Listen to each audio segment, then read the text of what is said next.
في نهاية كتابه الشهير كيف تكتسب الأصدقاء وتؤثر في الآخرين، ديل نجيب يوصل لأهم جزء في الكتاب، جزء بيتكلم فيه عن القيادة. لكن نجيب مش بيقولك إزاي تبقى مدير أو إزاي تخلي الناس تنفذ أوامرك، هو بيتكلم على نوع أصعب بكتير من القيادة، إزاي تغير الناس من غير ما تأذي مشاعرهم أو تثير استيائهم أو تخليهم يكرهوا وجودك. وفي الجزء ده بيقدم لك 9 مبادئ، 9 قواعد لو فهمتها وطبقتها بشكل صحيح هتغير تماما الطريقة اللي بتتعامل بها مع الناس. هتعرف ازاي تنتقد من غير ما تهدم، وازاي تصحح الخطأ من غير ما تحطم صاحبه، وازاي تخلي الشخص يسمعك من غير ما يشعر انك بتفرض نفسك عليه، وازاي تشجعه لدرجة ان هو يكتشف قدرات في نفسه ما كانش شايفها. لان القائد الحقيقي مش هو الشخص اللي الناس بتنفذ كلامه لأنها خايفة منه، القائد الحقيقي هو الشخص اللي يقدر يطلع أفضل ما في الناس من غير ما يكسرهم. وده بالظبط اللي هنفهمه في ال9 مبادئ اللي ختم بيهم ديل كارنيجي كتابه.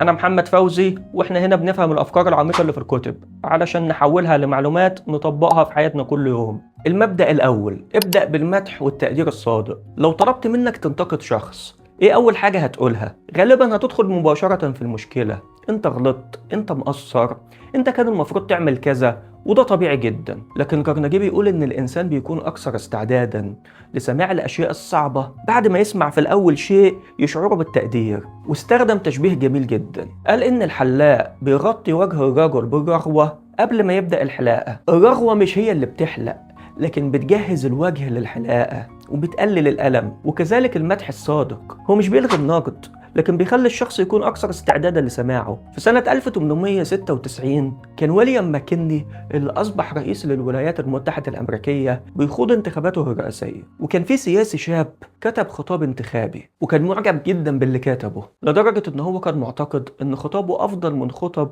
كبار كتاب الخطابات في التاريخ. وقرأ الخطاب أمام ماكنلي بحماس شديد، والحقيقة إن الخطاب كان جيد بالفعل، لكن المشكلة إن هو ما كانش مناسب لموقف سياسي، ولو تم استخدامه زي ما هو كان ممكن يسبب مشاكل كبيرة للحملة. ماكنلي كان عنده مشكلة، لو قال للشاب خطابك سيء ممكن يقتل حماسه، ولو كان قال له ممتاز هو كده بيضره. عمل ايه؟ قال له انها كلمة عظيمة يا صديقي، كلمة رائعة، وليس هناك من يستطيع ان يعد افضل منها. هناك مناسبات عديدة هيكون من المناسب فيها القاء مثل هذه الكلمة، لكن هل هي مناسبة تماما للمناسبة دي بعينها؟ شايف الذكاء؟ هو ما هدمش الخطاب ولا هدم صاحبه، اعترف الاول بقيمة المجهود وبعد كده خلاه يفكر في نقطة تانية. بعد كده طلب منه ان هو يرجع لمنزله ويكتب خطاب جديد وفقا للخطوط اللي اقترحها عليه، وده اللي عمله الراجل، وساعده ماكنلي في تنقيح الخطاب الثاني. والراجل بقي واحد من المتحدثين اللي لعبوا دور مهم جدا في الحملة. القصة دي بتعلمنا أول درس في القيادة، إذا أردت أن تصحح إنسانا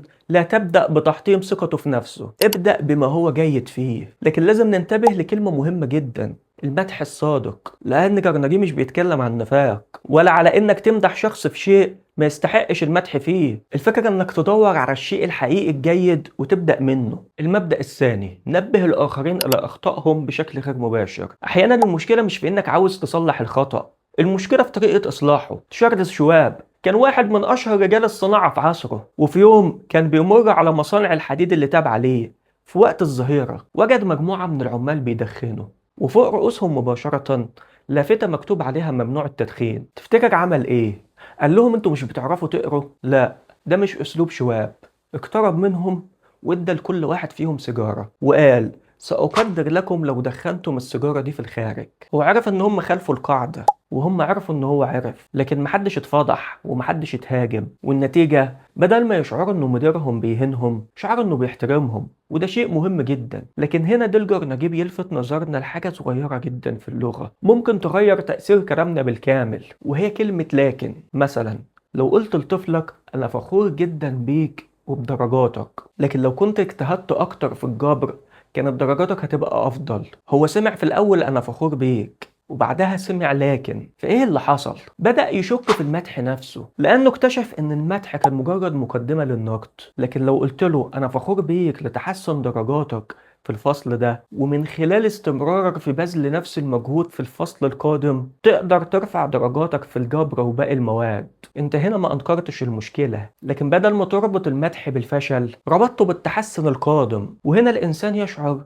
هو شايف ان انا اقدر، وده مهم جدا، لان القائد مش عاوز بس يخبر الشخص باللي اخطأ فيه، لكن عاوزه يرغب في اصلاح الخطأ. المبدأ الثالث، تحدث عن أخطائك قبل أن تنتقد الشخص الآخر. واحدة من أقوى الطرق اللي تخلي الشخص يسمع نقدك إنك تعترف إنك أنت كمان أخطأت. ديلجر نجيب يحكي قصة عن ابنة شقيقه جوزفين اللي جات له علشان تشتغل معاه وهي في ال19 من عمرها، وخبرتها العملية كانت محدودة جدا. وفي إحدى المرات جرناجي بدأ يستعد لانتقادها، لكن توقف وقال لنفسه لحظة يا دل، انت ضعف عمرها تقريبا وخبرتك اكبر منها بسنوات طويلة، فانت متوقع منها ايه؟ هل انت متوقع ان هي هيكون عندها نفس خبرتك وحكمتك؟ وبعدها سأل نفسه، وانت كنت بتعمل ايه لما كان عمرك 19 سنة؟ وبدأ يفتكر اخطائه وتصرفاته الحمقاء، واكتشف شيء مهم، ان اداء جوزفين في سن ال19 كان افضل من ادائه وهو في نفس العمر. ومن هنا لما كان بيحب يصحح لها خطأ ما كانش بيقول لها انت اخطأتي، بل بيبدأ باعتراف، انا وقعت في اخطاء كتيرة وانا في سنك. والقدرة على الحكم على الامور بتيجي مع الخبرة، وانا شخصيا كنت برتكب اخطاء اكتر منك. وبعدها يقول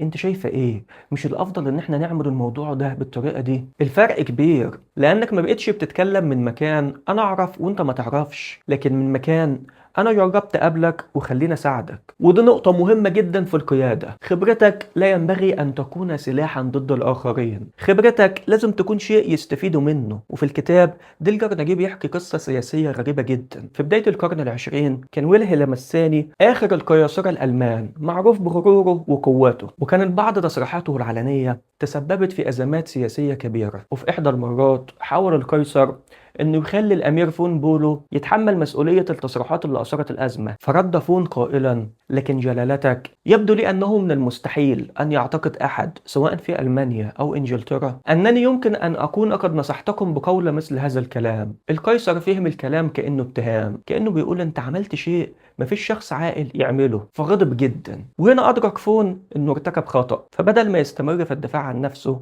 بدأ يتكلم عن مميزات القيصر، أثنى على معرفته العسكرية ومعرفته بالعلوم، واتكلم عن إعجابه بعلمه في مجالات مختلفة، وفي نفس الوقت اعترف هو بحدود معرفته. وفجأة اتغير موقف القيصر تماما، لأن الإنسان اللي كان بيشعر إنه بيتعرض للهجوم بدأ يشعر إنه محل تقدير. والدرس هنا، لو أنت عاوز شخص يسمع نقدك ما تبدأش بإشعاره إنك أفضل منه، ابدأ بالإنسان ومميزاته وبعد كده اتكلم عن المشكلة. المبدأ الرابع، اطرح أسئلة بدلا من إصدار أوامر مباشرة. في فرق كبير ما بين اعمل كذا وبين ايه رأيك لو جربنا نعمل كذا. النتيجة ممكن تكون واحدة لكن الإحساس مختلف. ديلجر نجيب يحكي عن السيدة إيدا ترابل اللي كانت بتكتب سيرة أوين يونغ، وكانت قابلت راجل اشتغل معاه لسنوات وقال لها إن أوين تقريبا ما كانش بيصدر أوامر مباشرة، ما كانش بيقول اعمل ده أو ما تعملش ده، لكن كان بيقول أنت معتقد إن ده هينجح؟ وإيه رأيك في ده؟ هل يمكن أن نجرب هذه الطريقة؟ وده أسلوب عبقري في القيادة، لأنك بدل ما تخلي الشخص مجرد منفذ أنت بتخليه شريك في التفكير. وطرح الأسئلة ليه ميزة تانية، إنك أحيانا تكتشف إن الشخص عنده حل أفضل من الحل اللي أنت كنت داخل تفرضه. القائد اللي دايما بيتكلم ممكن يفوت نص المعلومات، لكن القائد اللي يسأل ويسمع غالبا يعرف أكتر. وعلشان كده لما يكون عندك موظف ارتكب خطأ، بدل ليه عملت كده جرب إيه اللي حصل من وجهة نظرك، بدل انت لازم تعمل كذا جرب ايه رأيك لو جربنا الطريقة دي في المرة الجاية. الفرق في الأسلوب لكن النتيجة ممكن تكون مختلفة تماما. المبدأ الخامس، دع الشخص الآخر يحفظ ماء وجهه. دي واحدة من أهم قواعد القيادة، لأنك ممكن تصلح خطأ لكن تخسر إنسان، وممكن تكسب النقاش لكن تخسر العلاقة. ديلجر نجيب يقول إن إحنا كتير بنتصرف وكأن مشاعر الآخرين شيء ثانوي. نصحح الخطأ أمام الناس، نوبخ الموظف أمام زملائه، نحرك طفل أمام إخواته، نرفع صوتنا على شخص أمام الآخرين، بعد كده نستغرب لما الشخص يبدأ يدافع عن نفسه. في إحدى القصص اللي ذكرها ديلجر نجيب في الكتاب، كان نائب رئيس شركة بيناقش مشرف إنتاج أمام زملائه، بدأ يسأله بطريقة عدوانية عن مشكلة في الإنتاج، والمشرف حاول يرد لكن خوفه من الإحراج أمام زملائه خلاه يتجنب الإجابات المباشرة. النائب فقد أعصابه واتهمه بالكذب، وفي دقايق انهارت علاقة العمل. المشرف اللي كان من العمال الأكفاء ساب الشركة وراح اشتغل في شركة تانية. وده عكس اللي حصل في قصة سيدة كانت مسؤولة عن مشروع تسويق جديد وارتكبت خطأ كبير في التخطيط وكان عليها إعادة التجربة. دخلت الاجتماع وهي تتوقع غضب مديرها، لكن المدير قال لها إنه يعرف إنها اجتهدت وإن الخطأ في مشروع جديد أمر طبيعي، وإن المشكلة كانت في قلة الخبرة مش عدم القدرة. وأمام زمايلها أكد إن هو بيثق فيها. خرجت من الاجتماع وهي فخورة، وكانت النتيجة إن هي أصبحت مصممة أكتر على النجاح. نفس المشكلة تقريبا لكن طريقتين مختلفتين. الأولى إهانة، دفاع، مقاومة، خسارة. والتانية احترام، ثقة، مسؤولية، تحسن. وده هو معنى حفظ ماء الوجه، مش إنك تخفي الخطأ لكن تصححه من غير ما تخلي الإنسان يشعر إن هو بلا قيمة. المبدأ السادس: امدح أقل بادرة تحسن وامدح كل تحسن. معظمنا عنده عادة غريبة جدا، نلاحظ الخطأ بسرعة لكن نعتبر ان التحسن امر طبيعي. الطفل يغلط 10 مرات فنقول له عن ال10، لكن لما ينجح مرة نقول ما هو ده طبيعي. جرنجيب يقترح العكس: لاحظ التحسن حتى لو كان صغير. في الكتاب هو استخدم مثال من تدريب الحيوانات. المدرب لما يشوف الحيوان بيفعل شيء صحيح بيشجعه فورا، وعلشان الحيوان مش بيفهم الكلام زي الإنسان فالسلوك اللي بيتم تشجيعه ومكافئته عليه بتزداد فرص تكراره، والإنسان كذلك. ومن أشهر الأمثلة إنيركو كاروزو، الطفل اللي كان بيحلم إنه يكون مغني. معلمه الأول قال له أنت لا تستطيع، لكن أمه شافت شيء مختلف، شجعته، آمنت بقدراته وساعدته في الحصول على دروس الموسيقى رغم ظروفها الصعبة. والطفل استمر وبقي واحد من أشهر المغنيين في عصره. هل المديح وحده صنع كاروزو؟ لا، كان في موهبة وتدريب واجتهاد، لكن التشجيع اداله شيء أساسي: الإيمان بقدرة التحسن. وده ينطبق على كل شخص. لو عندك موظف بدأ يتحسن لاحظ، لو ابنك بدأ يذاكر لاحظ، لو شخص خجول بدأ يتكلم لاحظ، لأنك لما تلفت انتباه الإنسان للتحسن أنت بتساعده يبني هوية جديدة. أنا أقدر. المبدأ السابع: أعطي الشخص الآخر سمعة طيبة يسعى للحفاظ عليها. ودي من أذكى أفكار جرنجي. لو عاوز شخص يكتسب صفة عامله كأن الصفة دي موجودة فيه بالفعل. عندك موظف غير منظم، بدل أنت مهمل قول أنا عارف إنك بتحب الشغل المرتب وعشان كده متوقع ان الملف ده يطلع بالشكل اللي يليق بيك. ايه اللي حصل؟ انت رسمت له صورة عن نفسه، والانسان غالبا يحاول يتصرف بطريقة تتفق مع الصورة اللي شايفها عن نفسه. جرنجي بيحكي عن ميكانيكي كان ممتاز في عمله لكن مستواه بدأ يتراجع. كان من السهل ان المدير يهدده او يفصله، لكن المدير قال له بمعنى انت ميكانيكي بارع والعملاء اثنوا على شغلك اكتر من مرة، لكن في الفترة الاخيرة الوقت اللي بتاخده في المهام الموكولة اليك زاد والمستوى مش زي الاول، وانا واثق انك تقدر ترجع لمستواك. الراجل ما سمعش انت فاشل، الراجل سمع انت شخص ممتاز لكن مستواك الحالي مش هو مستواك اللي احنا معتادين عليه. وده ممكن يكون اقوى دافع للتغيير، لان الانسان مش عاوز بس يرضي الاخرين، احيانا عايز يكون الشخص اللي بيعتقد الاخرين انه هو. المبدأ الثامن: شجع وخلي الخطأ يبدو ان هو سهل الاصلاح. احيانا اكبر مشكلة عند الانسان مش ان المهمة صعبة لكن انه مقتنع انه غير قادر. لو قلت لطفلك انت غبي في الرياضيات ممكن يصدق، ومع الوقت يبدأ يتجنب الرياضيات ويقول انا معرفش. لكن لو قلت الموضوع محتاج تدريب وانت هتتعلمه فانت اديته فرصة. وجرنجي بيحكي قصة ديفيد، كان شاب يعاني من تأخر دراسي شديد، كان بيلاقي صعوبة في الرياضيات وجداول الضرب كانت مشكلة بالنسبة له، وكان متأخر عن زمايله دراسيا، لكن كان يحب أجهزة الراديو والتلفزيون وكان بيحلم انه يكون مهندس في إصلاحها. فتم ربط حلمه بالرياضيات. بدأ التدريب باستخدام أشياء بسيطة. في البداية كان بيحتاج أكتر من 50 دقيقة، وبعد كده بقيت 48، بعد كده بقيت 45، بعد كده بقيت 44، بعد كده بقيت 40، وبعد كده بقيت أقل، وهكذا. وكان كل تحسن بيتم الاحتفال بيه لحد لما وصل في النهاية لأقل من 8 دقايق. لكن أهم شيء ما كانش جدول الضرب، أهم شيء الاكتشاف اللي حصل جواه: أنا أقدر أتعلم. بعدها بدأت درجاته تتحسن والقراءة تتحسن والرسم يتحسن، وصنع مشروع وحصل على الجائزة الأولى في معرض العلوم في المدرسة. الطفل اللي زمايله كانوا بيسخروا منه بدأ يدخل في قائمة الشرف. ايه اللي حصل؟ التشجيع ما خلقلوش عقل جديد لكن ساعده يكتشف الامكانيات اللي موجودة اصلا. وده هو دور القائد، مش انه يقول للناس انتوا عظماء لكن انك تساعدهم يكتشفوا ازاي يكونوا عظماء. المبدأ التاسع: خلي الشخص الآخر سعيد بفعل الشيء اللي انت بتقترحه عليه. وصلنا لآخر مبدأ، وفي رأيي بيلخص جزء كبير من فلسفة جرنجي. قبل ما تطلب من شخص يعمل حاجة اسأل نفسك هو هيستفيد ايه؟ في سنة 1915 كانت الحرب العالمية الأولى مشتعلة، وكان وودرو ويلسون عاوز يبعت مبعوث للسلام لأوروبا. وزير خارجيته ويليام بريان كان بيتمنى الذهاب، وكان شايف المهمة دي فرصة عظيمة، لكن ويلسون اختار شخص آخر، إدوارد هاوس. وكانت المهمة الأصعب إن إدوارد يقول لبريان إن هو اللي هيذهب. المشكلة إزاي يقول له من غير ما يشعر إنه تم استبعاده؟ هاوس ما قالوش الرئيس اختارني، لكن وضح له إن وجود شخص بمكانة بريان الرسمية ممكن تجذب اهتمام كبير، وممكن يسبب أسئلة سياسية حول سبب وجوده هناك. لاحظ الذكاء، هو ما قالوش أنت غير مناسب، لكن خلى عدم ذهابه متوافقا مع مكانته. وهنا القاعدة: لما تطلب من شخص شيء ما تفكرش بس في مصلحتك، فكر في مصلحته هو. تخيل ان عندك موظف اسمه جون، وعندكم عملاء جايين بكرة، والمخزن محتاج ترتيب. ممكن تقول جون نظف المخزن ورتب البضاعة، امر مباشر. لكن ممكن تقول جون عندنا عملاء بكرة وانا عاوز المكان يظهر بافضل صورة، لو رتبت البضاعة ونظفت المكان ده هيخلينا نطلع بصورة افضل قدام العملاء، وهيكون ليك دور مهم في شكل المكان. انت ما غيرتش المهمة، لكن غيرت معنى المهمة. وهنا الفرق ما بين اعمل ده علشاني او اعمل ده لانك انت كمان مستفيد. بعد ما خلصنا المبادئ التسعة هنرجع للسؤال الاساسي: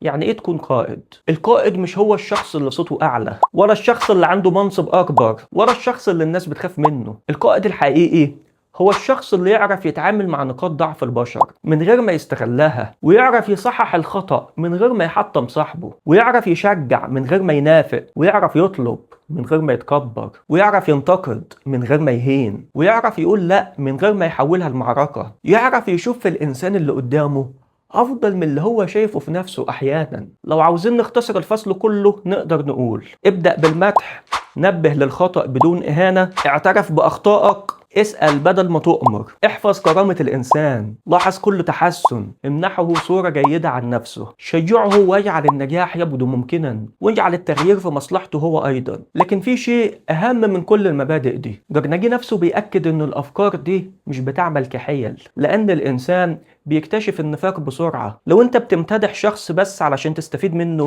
دي مش قيادة. لو انت بتسأل الأسئلة بس علشان توصل لنفس النتيجة اللي في دماغك، دي مش قيادة. لو انت بتحفظ ماء وجه شخص قدام الناس وبعد كده تهينه على انفراد، دي مش قيادة. القائد الحقيقي يغير أسلوبه لأنه يحترم الناس. ديلجر ناجي بينقل فكرة عميقة جدا عن عالم النفس ويليام جيمس، بمعنى إن الإنسان غالبا مش بيستخدم إلا جزء من إمكانياته الحقيقية. يعني ممكن تقابل شخص وإنت شايف إنه ضعيف، لكن الحقيقة هو ملقيش البيئة اللي تشجعه. ممكن تقابل موظف وإنت شايف إنه عادي، لكن ممكن يكون ملقيش مدير يعرف يخرج أفضل ما عنده. ممكن طفل يكون مستواه الدراسي ضعيف، لكن ملقيش شخص يخليه يحب التعليم. وممكن إنسان يعتقد إنه فاشل لأنه سمع الجملة دي من ناس كتير. وهنا يجي دور القائد. أحيانا أفضل خدمة ممكن تقدمها الإنسان إنك تخليه يشوف نفسه بطريقة أفضل. تقول له: أنا شايف إنك تقدر، أنا لاحظت إنك اتحسنت، أنا واثق إنك تقدر تصلح ده، أنا شايف فيك حاجة أكبر.